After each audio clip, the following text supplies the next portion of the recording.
And protesters are filling the streets around Wall Street for a fourth straight week.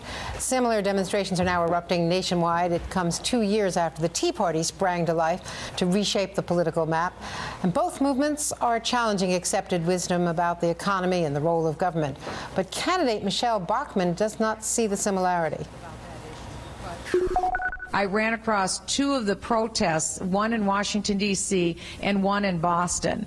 And they have nothing in common at all with the protests that were being put forward, or the demonstrations, you might say, that were put forward by the Tea Party. I think that if the Occupy Wall Street wants to be upset about something, they should go in front of the White House, and that's where they should be protesting.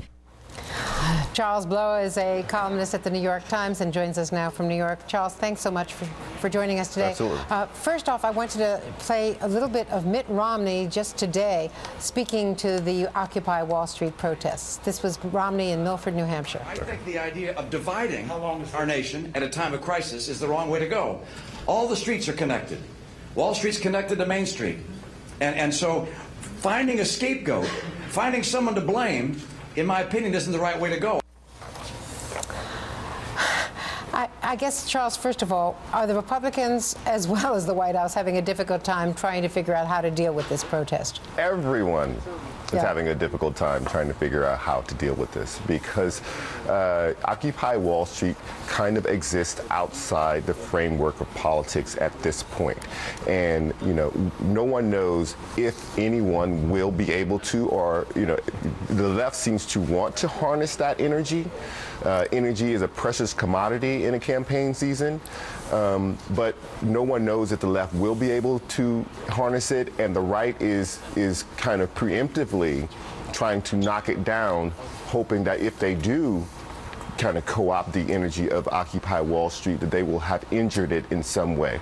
And so what you see is both sides trying to figure out, what do we do with this? Because people are in squares, people are in public spaces, people are demonstrating, and you can't simply ignore it. So you see people like Romney grasping to figure out, how do I position myself relative to Occupy Wall Street? But Democrats are also concerned because they see the possibility of backlash, because this could be, rather than the way the Tea Party was embraced by large numbers of anti-establishment Republicans and others, this could be something that actually redounds against the White House. Well, what you have to remember about the Tea Party is it started when they did not have a Republican in the White House. To have kind of an anti-establishment movement start that has some similarities to some of the tenets of the left, but not all, but has, you know, some similarities there. When you have a sitting Democratic president, should be very worrisome to people in the White House, because they are the establishment right now.